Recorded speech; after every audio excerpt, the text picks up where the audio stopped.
Coming up on Celebrity Hobbies, a soul legend cooking soul food. We're talking about Isaac Hayes. He turns up the heat on a Southern meal that would make any mama proud. Cornbread is Southern cooking. It's good. And Marina Sirtis from Star Trek The Next Generation reveals her secret to staying slim in that spacesuit. Part of why I eat Greek food is because I really can't diet. Her recipes for Greek dishes so good, you'll forget they're good for you. It's all happening now on Celebrity Hobbies. Hi, everybody. Welcome to Celebrity Hobbies. I'm Arthel Neville. Everybody loves good food, whether it's dinner in a fancy restaurant or a good old home-cooked meal, and our guests are no exception. For legendary musician Isaac Hayes, cooking is a delicious hobby. Isaac Hayes is one of the pioneers of soul. I was around when the word soul came into existence. You see, here in Memphis, a lot of cultures musically came together here. In fact, rock and roll was born here. Isaac Hayes is most famous for scoring the soundtrack for the movie Shaft, a record that won him a Grammy, an Academy Award, and platinum status. Today, his memorabilia lives in a museum in Memphis, Tennessee. The Stax Museum of American Soul Music, I call it like a citadel of soul. I worked here. I spent a lot of years here. I'm proud of it. Each time I walk in here, I get a wonderful re-stimulation of nostalgia. So it's like coming back home each time. Isaac has reached a lot of people with his music over the years, but playing the voice of Chef on the animated series South Park has introduced him to a whole new generation of fans. Since South Park, my fan base is like from 6 to 96. I went to a video store up in Connecticut one time, and when the limo pulled up, people around the block, what? For me?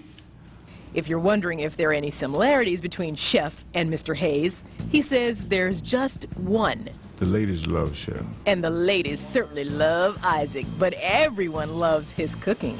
I started cooking.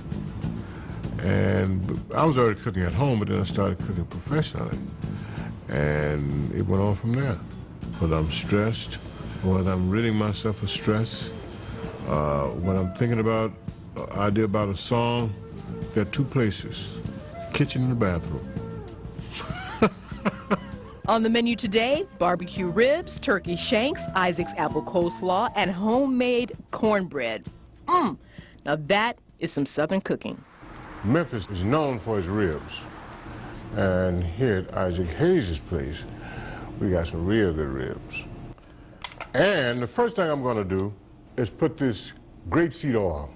Now, the reason I put grapeseed oil on it is because I've been told that grapeseed oil is the best oil to cook with. It's healthy, plus it can take a lot of heat at high temperature. Now, I'm going to show you my magic. This is my magic. Oh, can't tell you what it is. Don't ask me. That's good for the flavor. Now that my ribs are prepped, wait till you see my smoker. Now, Isaac says the key to great ribs is cooking them in a smoker like this one. Then you can finish them on the grill or in the oven. The slow cooking of the smoker makes the meat fall right off the bone. And now, let's get into these turkey shanks. First we have the broth. And we have some garlic powder, saturated. And also put some in the broth as well. And coarse black pepper, because it makes me sneeze. I'm gonna add some celery. Celery is a natural source of sodium. Be generous. Also, diced carrots. That also adds to the flavor. And one main ingredient that's good for the flavor. I have this bowl here, this dish I'm going to cook it in. All right? Now I'm going to put the turkey shanks in here. Put ingredients in here on it. And we use a little aluminum foil because it maintains the moisture. Now remember, you slow cook these turkey shanks for an hour at 325. The turkey shanks and ribs need some time to cook, but be patient. They're worth the wait. I mean, the only thing that come back to the kitchen is bones. And of course, no Southern meal would be complete without coleslaw and cornbread. More of Isaac's secret recipes when Celebrity Hobbies returns. Welcome back to Celebrity Hobbies. Soul man Isaac Hayes has recorded hundreds of songs and almost as many episodes of South Park as the voice of Chef, a fitting role since Isaac loves to cook. In fact, he opened his own restaurant in downtown Memphis next to the famous Peabody Hotel. Isaac Hayes, music, food, and passion. Those three go together. Music, food, and you do them all with passion. So, I think those three work together. People are passionate about Isaac's ribs. They're awesome. I mean, the only thing that come back to the kitchen is bones. So that's a good sign. Another favorite on the menu at Isaac's restaurant is his apple coleslaw. Here's how it's done. A little mayo, and then you add some wine vinegar. Check out the color. A little bit of black pepper. Don't go overboard with it. A little bit of salt. And a little celery seeds. Mixing it up. Some sugar. Wouldn't be right if I hadn't put some of my magic in there. Yeah. With some cabbage. Cabbage shrinks. So therefore, you got to be generous with it. You want to add some carrots. And my main ingredient is good. Remember, apple represents love. And once again, you fold it. It's all about love. Okay. You're gonna put in the fridge right now, okay? Until the meats get ready. We're gonna make some cornbread. We got some good Alabama self-rising meal here. And we have an egg.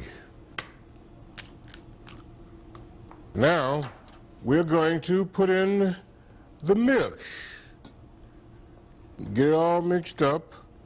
Now I'm gonna put a little bit of grapeseed oil, all right? Some sugar.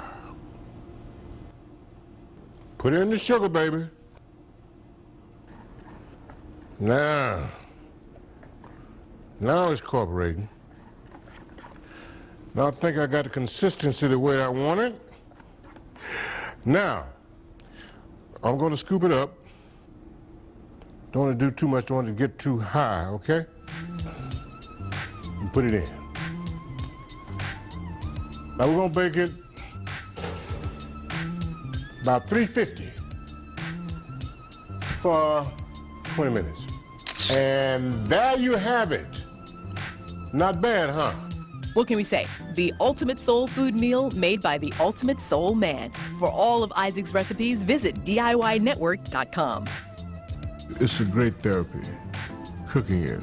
If I'm in the kitchen, man, I don't think about anything but putting this stuff together. And it's good.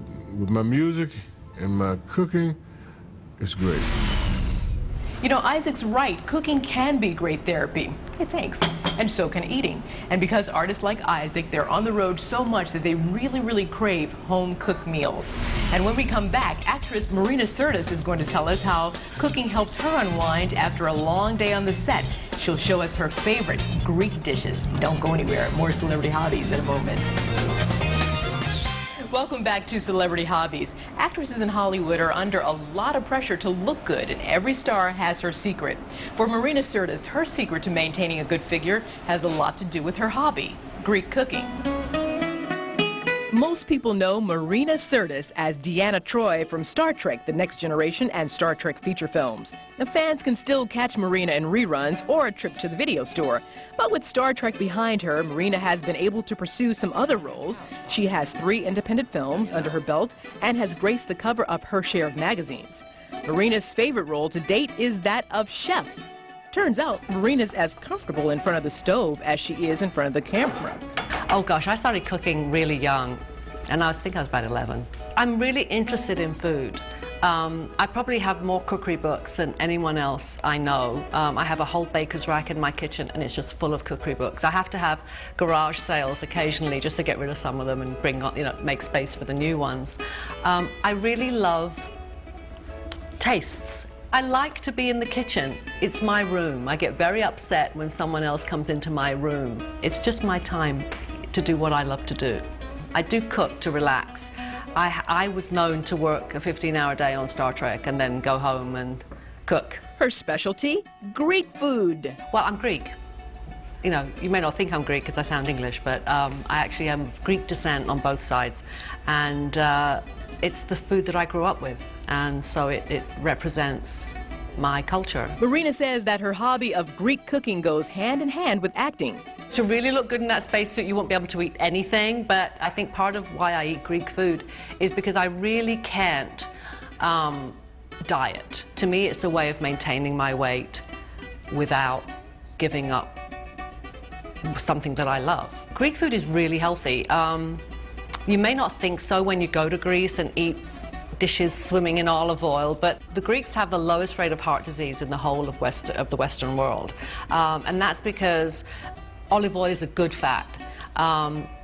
They don't eat it because it's a good fat. They eat it because it's there and they like it, and it's actually cheaper than corn oil or any other kind of oil. But unbeknownst to them, it's good for them. Casseroles are a typical part of any Greek meal, and the recipes are usually handed down through generations. Now, to get a taste of Greece here in the States, Marina's making an eggplant casserole, a traditional Greek salad, and something slightly less healthy for dessert. Today I'm going to make eggplant casserole. It's not actually called eggplant casserole in Greek, but that's the nearest translation. I'm using Japanese eggplant because they're much easier to work with. You wash them, you take off the gnarly bits on the end. I'm sure they have a name, but I don't know it. And then we just slice them into 1/2 inch or thereabouts rounds. And we're going to take these off to the frying pan and fry them. And you're going to be horrified at how much olive oil I'm using. I do have a trick, however, to get rid of it, so don't panic. When they're cooked, which basically means they're brown on both sides, I put them in a colander lined with paper towels, and then I put them in the oven for in a warm oven for maybe 5 minutes, and you'll find that a lot of the oil drains into the paper and sometimes even into the dish. As you can see, it really doesn't have a lot of seeds in it. The other reason to use Japanese eggplant is it's a much sweeter vegetable. Most Greek dishes have either tomato sauce or an egg and lemon sauce, but the most common is tomato. First, I need the olive oil. I always use Greek olive oil, and it's not just because I'm Greek, it's because it's the best.